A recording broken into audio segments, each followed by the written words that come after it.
नमस्कार दोस्तों, आज हम आपको बताएंगे मांस खाना पाप की श्रेणी में आता है या पुण्य की। गरुड़ पुराण के अनुसार श्री कृष्ण ने खुद ही ज्ञान दिया है। तब श्री कृष्ण अपनी युवा अवस्था में एक पेड़ के नीचे बैठकर बांसुरी बजा रहे थे। तभी उनकी तरफ एक हिरन का बच्चा दौड़ता हुआ चला आया और उनके पीछे जाकर छुप कर बैठ गया। वह बहुत घबराया हुआ था। तब भगवान कृष्ण ने उससे पूछा, क्या हुआ, तुम इतने घबराए हुए क्यों हो? उसी समय उस हिरन का बच्चे का पीछा करते हुए एक शिकारी दौड़ता हुआ चला आ रहा था और बोला, यह मेरा शिकार है, इसे मुझे दे दो, इस पर मेरा अधिकार है। तब श्री कृष्ण जी ने कहा, हर जीवित जीव पर उसका खुद का अधिकार होता है, न कि किसी दूसरे का। यह सुनकर शिकारी क्रोधित हो गया और बोला, यह मेरा शिकार है, मैं इसे पका कर खाऊंगा। फिर श्री कृष्ण बोले, किसी भी जीव को मार कर खाना पाप की श्रेणी में आता है, क्या तुम पाप करना चाहते हो? तब वह शिकारी बोला, मैं आप जैसा ज्ञानी तो नहीं हूँ, फिर मैं क्या जानूँ मांसाहार पाप है या पुण्य। मैं सिर्फ इतना जानता हूँ कि मुझे अपने परिवार का पेट भरना है, मुझे जीव को मार कर खाने में कोई हर्ज नहीं। मैं तो जीव को मुक्त कर पुण्य कमा रहा हूँ, फिर आप मांसाहार से क्यों मना कर रहे हैं? जीव हत्या तो शास्त्रों में बताया गया है, राजा भी तो शिकार किया करते हैं। भगवान श्री कृष्ण यह सुनकर बोले, आप ही बताइए मांसाहार पाप है या पुण्य? शिकारी के तर्क से श्री कृष्ण जी समझ गए कि शिकारी की बुद्धि मांस खाने से भ्रष्ट हो गई है। तब श्री कृष्ण बोले, इस विषय में मैं तुम्हें कोई राय नहीं दूंगा, बल्कि मैं तुम्हें एक कथा सुनाता हूँ, तुम्हें उत्तर देना कि मांसाहार पाप है या पुण्य। यह कहकर भगवान ने कथा आरंभ की। एक बार की बात है, मगध में एक बार कम अनाज उत्पादन की वजह से संकट आ खड़ा हो गया था। यह देखकर मगध के राजा काफ़ी सोच में पड़ गए और उनके ऊपर एक संकट का विषय था। राजा को चिंता होने लगी कि जल्द ही इसका निदान नहीं हुआ तो अनाज कोष का सारा अनाज खत्म हो जाएगा और संकट आ जाएगा। इस समस्या से निपटने के लिए तुरंत राजा ने राज्य दरबार में अपने सभी मंत्री एवं सलाहकारों को बुलवाया और सबसे पूछा कि राज्य की खाद्य समस्या सुलझाने के लिए सबसे सस्ती वस्तु क्या होगी। यह सुनकर सभी मंत्री सोचने लगे कि गेहूं, धान, आलू उगाने के लिए बहुत परिश्रम एवं समय लगता है, ऐसे में तो कुछ सस्ता ही नहीं हो सकता। तब शिकार का शौक रखने वाले एक सामंत खड़े होकर बोले, महाराज, सबसे सस्ता खाने योग्य मांस है, इसमें ज़्यादा पैसे भी नहीं खर्च करने पड़ते और सबसे सस्ता मिल जाता है और सबसे पौष्टिक खाना भी मिल जाता है। और सभी सामंतों ने इस बात पर समर्थन किया, लेकिन प्रधानमंत्री अभी भी चुप थे। तभी राजा ने प्रधानमंत्री जी से कहा, आप क्यों चुप हैं? आप भी अपनी राय बताइए। प्रधानमंत्री जी ने कहा, मैं यह नहीं मानता कि मांस सबसे सस्ता पदार्थ है, मैं अपने विचार कल रखूंगा। तभी मंत्री उसी रात उसी सामंत के घर पहुंचे। प्रधानमंत्री को देख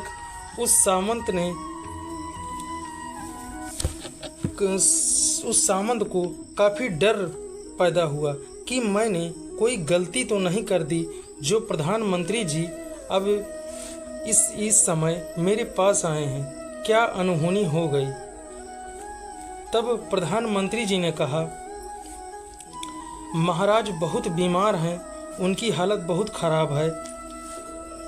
खराब हो गई है। महाराज, एक राज्य वैद्य के अनुसार किसी शक्तिशाली देह का 2 तोला मांस मिल जाए तो राजा के प्राण बच सकते हैं। आप महाराज के निकट हैं और इसीलिए जो मूल्य लेना चाहें ले सकते हैं। आप कहें तो इस काम के लिए मैं आपको 2 लाख स्वर्ण मुद्राएं दे सकता हूँ। इसके अलावा मैं आपको बड़ी जागीर दे दूंगा। बस अपनी कटार से आप अपने हृदय का 2 तोला मांस दे दीजिए। यह सुनकर मंत्री एवं सामंत ने के होश उड़ गए और सोच में पड़ गया कि जीवित ही नहीं रहूँगा तो 2 लाख स्वर्ण मुद्राएं लेके क्या करूँगा, और बड़ी जागीर भी किस काम की। वह तुरंत अंदर भागा और अपनी तिजोरी से 2 लाख स्वर्ण मुद्राएं ले आया। अपनी मुद्राएं प्रधानमंत्री जी को पकड़ा कर और उनके पैर पकड़ लिए और गिड़गिड़ाने लगा और बोला, महाशय, मैं अपनी 2 लाख मुद्राएं आपकी मुद्रा में मिला देता हूं और आप किसी और के हृदय का 2 तोला मांस ले लें, लेकिन मुझे बख्श दें और यह बात किसी और से ना कहें। बाद में प्रधानमंत्री ने कहा, मंत्री, आप कद काठी से महाराज से मिलते हैं, इसलिए राज दरबार ने आपका ही नाम लिया है और आपका ही 2 तोला हृदय का मांस लाने के लिए कहा है। हमारे महाराज की जिंदगी बच सकती है। मैं आपको प्रधानमंत्री का पद देने के लिए भी तैयार हूँ। आपका सेवक बनकर रहूँगा।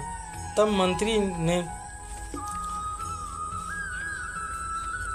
जब जीवित ही नहीं रहूँगा तो प्रधानमंत्री का पद लेकर क्या करूँगा। आप चाहे मेरा सब कुछ ले लें, लेकिन मुझे छोड़ दें। इतना कहकर वह अपने घोड़े की ओर भागा और छलांग लगाकर बैठ गया। तभी प्रधानमंत्री जी वहां पहुंचे और रस्सी पकड़ ली और बोले, भागने की ज़रूरत नहीं है, आप घर पर ही रहो। मैं किसी और से पूछता हूं कि। इतना कहकर प्रधानमंत्री वहां से चले गए मुद्राएं लेकर। प्रधानमंत्री सभी मंत्रियों एवं सलाहकारों एवं सामंतों के घर बारी बारी से जाकर 2-2 लाख 3-3 लाख जो जितना हो सका जिससे सब ने मुद्राएं दी, लेकिन अपने हृदय का 2 तोला मांस नहीं दिया। प्रधानमंत्री ने एक ही रात में 1 करोड़ स्वर्ण मुद्राएं जमा कर ली और सुबह होने से पहले वह अपने महल पहुंच गए। राज्यसभा में सभी मंत्री एवं सलाहकार समय से पहले पहुंच गए। सभी ये जानने के लिए बेचैन थे कि राजा का स्वास्थ्य कैसा है, लेकिन कोई भी रात की बात का जिक्र ही नहीं कर रहा था। थोड़ी देर बाद अपने राज्यसभा में अपरिचित अंदाज में महाराज आए और बैठ गए। मंत्रियों ने देखा कि राजा कहीं से भी बीमार नहीं दिख रहा है, उन्हें तो कुछ हुआ ही नहीं। प्रधानमंत्री जी ने उनसे झूठ बोला। प्रधानमंत्री ने राजा के सामने सभी मुद्राएं रख दी। तभी राजा ने पूछा, यह स्वर्ण मुद्राएं कहाँ से आई और किसकी हैं? महाराज, केवल 2 तोले मांस के लिए मैंने इतनी धनराशि जमा कर ली है, लेकिन मांस नहीं मिल पाया। अपनी जान बचाने के लिए सभी सलाहकारों एवं मंत्री एवं सामंतों ने मांस का टुकड़ा नहीं दिया, लेकिन अपनी सभी धनराशि दे दी। तो बताइए, मांस कहाँ से सस्ता है? मांस तो महंगा है।